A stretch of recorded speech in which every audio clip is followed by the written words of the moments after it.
When we speak of mercy, what are we talking about? Are we talking about earthly mercy? Are we talking about how we're merciful with each other, how we don't react and respond to each other? Or are we talking of the mercy of God? Well, if we're talking about the mercy of God, what does that mean? Typically, when we think of mercy, we think of how do I have mercy on someone? How do I not take out all of my wrath on them? We think of the justice system many times when we talk of mercy. But rarely do we think of God's justice tied with mercy, which is ironic because God's justice is not our justice. God's mercy is not our mercy. When God looks at us based on human standards, ironically, he's very unjust with us in the sense of he doesn't give us our just due because he doesn't condemn us all to hell. Instead, he offers us his love, his mercy, his compassion, peace, joy, and all of the other virtues as a gift. He allows us to turn back to him. And he talks about this in two main parables today from our gospel from Luke. The first one when he talks about who amongst you, having 100 sheep, wouldn't leave the 99 to go after the one? The irony of that question is nobody in their right mind would leave the 99 to go after the one. Let me put it in our terms. Farmers. How many of you having 99 calves and one that gets lost all the time would leave the 99 to go after the one? Anybody? Saw half a hand raised. You don't count. But rarely would we go after that one lost calf, that one lost sheep, that one lost coin. No, in fact, we would normally say that's an acceptable loss. When we talk about finances, when we talk about investment, when we talk about war, we talk about that loss that's acceptable. The irony is, when it comes to God's love, there's no loss that's too small, and there's no loss that's truly acceptable. He doesn't want to lose any of us. His will is that we all turn back to him, that we all come and embrace his love and mercy. The problem is we're stubborn. We don't get it right the first time, let alone the 55th millionth time. And so he continually calls us back to him. And then let's look at the second parable that he gives us, that parable of the prodigal son. Now, I was praying with this parable a few years ago, and it finally clicked to me why the older brother was so mad at the younger brother. See, when we talk about an inheritance, when do you get your inheritance? After the death of the person you inherit it from, right? So when this younger brother goes to his father and says, "Give me my half of the inheritance," he's not just saying, "Give me money." He's saying, "You are dead to me. And as you are dead to me, give me what I deserve when you leave this face of the earth, because I never want to see you, hear you, talk to you, be in your presence ever again." It's kind of harsh. I think if I went to my dad, he'd be like, "You get nothing." He'd be like Willy Wonka, "You get nothing. You win nothing. You cheated." But as a loving father, he says, "Okay, here is your half of the inheritance." And what does he do? Same thing any child with a large inheritance that doesn't have his head on straight does. Squanders it in dissipation. And he realizes, after it's a little too late, because he's fallen on his face so hard that he's sleeping with the pigs and can't even eat out of the pig troughs, he realizes too late, oh crap, I've gotten myself into a place that I don't know how to get out of. I've burned every bridge that I've crossed. I have no friends. I have no loved ones. What do I do now? So then he makes a plan. Like many of us, when we find ourselves in similar situations, we feel like there's no way out, we make a plan. And his plan was, I'm going to go back to my father and say, I'm sorry, so much so that I don't even deserve to be called your son. Of course you don't deserve to be called his son. You said he's dead to you. But that's neither here nor there. But how many times when we find ourselves in that similar situation, do we plan out in our heads the exact words that are going to come out of our mouths? Why? Because we want to make sure we have that plan to make sure we don't get caught up saying something that we don't want to say. And so I've always imagined the scene of the father seeing the prodigal son as the father tilling the soil with like a shack behind him and seeing this hill in front of him and the son like rising over the hill, like slowly walking in shame towards him. And the father, for some reason, looks up and sees him. And he doesn't do what a just father would do. He doesn't be like, get away from here. He doesn't pull that's right, you know what you did. Do I need to take this and hit you on the nose like I do the dog? Shame on you, shame on you. No, what does he do instead? I've always seen it as him running out and embracing his son in love. Because he loves him so much that he doesn't even want to wait for him to come back. He loves him so much that he can't even be away for one more second without sharing his loving embrace. So when the son gets there and says, I'm sorry, I don't even deserve to be called your son, welcome home. Welcome home. Go, get him a ring, put it on his finger. Go get him sandals, put them on his feet. Wash him up, make him look nice. In fact, go get this fattened calf that we've been waiting and holding for a rainy day. Let's slaughter it and celebrate because my son who once was lost has now been found. Having been a prodigal myself in my youth, I'm still young, I know, but in my youth, that's the love that keeps me going. That love of a father that will never abandon me. That love of a father that doesn't have any conditions except to ask for that love. That's God's only condition. He's not going to force it upon us. But if we ask for God's love, if we ask for God's mercy, if we ask for God's forgiveness, He will never not give it. English majors, double never negative, I know. Never not means He always will. He will always give us and offer us His love, mercy, and compassion.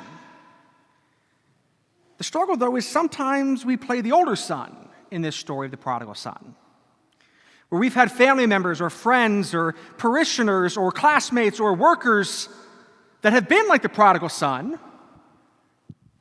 Who do you think you are walking back up in here? Not going to happen. Who do you think you are? I know what you've done. How dare you even come into my presence? Sound familiar? We've said it, we've seen it, we've heard it at different times in our lives. It's a challenge to us, whether we are the younger son or the older son, or younger daughter or older daughter, of course, to look at the response of the father in both situations. The response of love in both situations. That if we are the older child that has never done anything wrong, that has always followed the rules, how do we love those who haven't followed the rules? How do we love the others who have followed the rules? Bless you. How are we not jealous of other people? Because we're in right relationship with God. I talk about this all the time our relationship with God is the most important in our life, because if that is not a perfect relationship, every other relationship that we have is doomed to fail. The closer we get to God, the closer we can get to one another. That's why in marriage prep, I talk so much about a couple praying together. That's why we hear that old saying, the family that prays together does what? I didn't even have to say it. You know it. And intellectually, we know right from wrong. We don't need Jiminy Cricket to be our conscience, because we know what's right and we know what's wrong. Why don't we do it then? Well, because sometimes we're the prodigal child who is in our own pigsty, and we don't know a way out. How could God ever love me? How could anybody ever love me knowing what I've done, having the bridges burned that I've burned? How could anybody ever begin to forgive me? Well, first you have to forgive yourself. Because until you forgive yourself, you will not allow others to forgive you. But how do we begin to forgive ourselves? We have to go to that one person who we know will always offer us forgiveness, even if and when we don't deserve it. You know where this is going. Reconciliation. That perfect sacrament that puts us in perfect relationship with God. Because we follow that same path that St. Paul spoke of in our second reading. We are sinners, of which I am the foremost. When we recognize our sins and say them out loud, they no longer have the same power to hold us captive. But Satan doesn't want you to be free. Satan wants you to feel guilty. He wants you to feel shame. He wants you to feel less than. He wants you to feel absolutely miserable. And some of us, we really relish our misery. I would much rather be the most miserable person in the world, because then I don't feel bad about feeling bad. What? That's not logical. But when it comes to sin, sin is not the logical decision. So it makes sense when we're trying to reason out of it that we keep coming back to it. Because love isn't logical either. Love is compassionate. Love is patient. Love is kind. Love is merciful. No, I'm not going to go through the whole thing. We know where I'm going with this. 21 years ago today, 21 years ago today, one of the most horrific acts of aggression towards innocent life was taken. Now, if you're under the age of 21, you may not know what I'm talking about. That's kind of scary to think about it. But 9/11, we put a number to it because we can't even say what it was. The attacks on America by terrorist bombers is a day, much like December 7th, that will live in infamy. But I wasn't around during Pearl Harbor. I wasn't around when JFK was shot. I wasn't around when MLK was shot. I wasn't around when Bobby Kennedy was shot. I was yay tall when the Berlin Wall came down. And I somehow remember it a little bit. I don't remember Mr. Gorbachev, tear down that wall. Don't remember that. I see it in history books. But I remember exactly where I was September 11th, 2001. And I remember the fear that gripped society for not days, not weeks, not months, but years afterwards. We thought gas prices are high now. This was back when it was like $1.25 a gallon. The gas price for the gas station across the street from my high school, $9 a gallon. Talk about price gouging and fear-mongering. But Satan will use any tactic he can to make us feel uncomfortable. The other is always undesirable. You notice that? That anytime we talk about us, we're dividing ourselves. Why? Because every time there's an us, there's also a them. It's interesting. When Christ looks at us, he also looks at them because they too are part of us. Whether we recognize it or validate it or not, we as members of the human family are each created in the image and likeness of God. Whether we like each other or not doesn't matter. We are all us. We are all them. Why then do we listen to the talking heads over here and over here, the far left and the far right, to allow them to cloud the judgment of the far correct, which is the love of God? I can't turn on the radio without hearing nonsense on this side and nonsense on this side that's trying to put the us versus them, but missing the huge issue that we are all failing. We are all in pain. We are all seeking the same thing and going about it in opposite directions, thinking if I do the same thing over and over, eventually it's going to work. By the way, that's a definition of insanity. Just saying.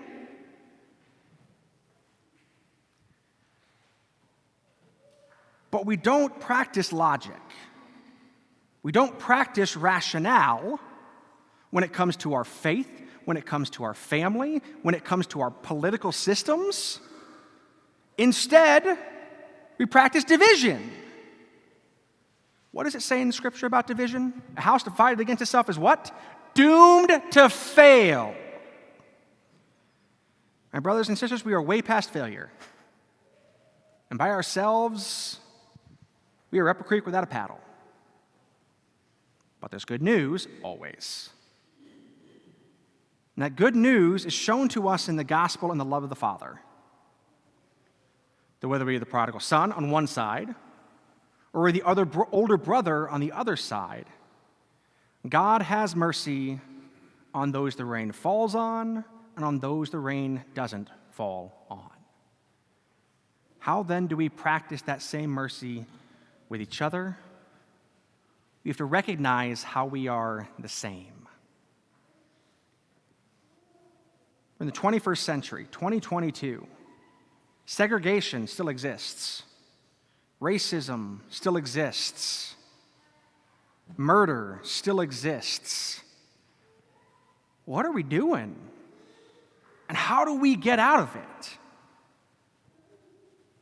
It starts with one person at a time, with you and you and me and you and you and you and you. We have to make a firm amendment of change and then actually do it. But it's so much easier to stay in the norm. It's so much easier to not try to buck the system, go against the system, than it is to actually take a stand. Because when we take a stand, we're on the outside. Does anybody like to be ostracized? Anybody? Anybody? Not even the kids are raising their hands now. Everybody wants to feel part of. The problem is, when we're part of the problem and not part of the solution, we are the problem. We have to stand up for the love of God by embracing it, sharing it, and living it out. One moment, one action, one thought, one deed at a time. But we are so polarized societally that message is almost on the outside of our ability to truly process. I can't tell you how many times since I've been a priest, I've had people come into my office and say, "Father, I don't feel like I'm welcome at the church." Not here. Some here. But every church has that feeling. And in fact, my first year as a priest, I went through a cultural sensitivity course where they talked about minority cultures and majority or dominant cultures. And even in the church, they exist. It's like, wait, what? What do you mean there's not a dominant culture and a minority culture in the church? What are you talking about? Until they opened my eyes to what they were talking about. Typically, in a church, the dominant culture sits in the same place, and the minority culture sits in their same place too. Do you know where the minority culture 9 times out of 10 will sit in a church? What do we think? The back. Where does the dominant culture sit? The front. This opened my eyes when I was the pastor at Corpus Christi of the last African American parish in our diocese. Because I thought, there's definitely no segregation here. I mean, we're all African American. I'm not. They are all African American. With an influx of refugees from Burma. I saw it happen there too. The African Americans sat in the first 2/3. The Burmese sat in the last 1/3 because they didn't feel like this was their home. And it just broke my heart. I love how we have an amalgamation here at St. Matthew's. But there's still division in our heart and in our home. Because there's still divisions within each and every one of us that is in place because of sin. We won't forgive our neighbor. We won't forgive our brother. We won't forgive our sister. We won't forgive our husband, our wife, our ex-husband, our ex-wife, our kids, our parents, whatever it may be. We are unwilling to forgive, so we are divided by sin. But it needn't be that way. Because maybe the people we're divided against are in need of a loving and welcoming Father. And even though Father is in my title, that's not just my role and responsibility. It's to each and every one of us, because of our baptisms, where we were baptized as priest, prophet, and king, that's what gives us the responsibility and the authority to reach out to our brothers and sisters. But sometimes people need what we can't give. So this weekend is Catholic Charities Weekend as well, on top of 9/11, on top of everything else. And so in the bulletin, please make sure to take one on the way out and prayerfully consider making a donation to Catholic Charities. Because if it weren't for Catholic Charities, the Burmese refugees that I ministered to at my last parish would be stuck in Myanmar, where they were being slaughtered by not the tens, not the hundreds, but the thousands because of their faith. If it weren't for Catholic Charities, my family may not have made it out of the May 20th tornado in 2013 financially decent. And not just my family, not just the Burmese Catholics, but Catholics, Christians, and non-Catholics, non-Christians alike. If there is a need, they are the first ones and the last ones there. Like Motel 6, they'll always keep the light on for you. But that light of faith, that light of love, that light of mercy. So no matter where we are today, as a prodigal, as an older son, may we always seek to embrace the love and mercy of God, which is unjust, which is inhumane in the sense of it's not human, but it is always loving, always merciful, always bidding us to do more, to be more, and to love more.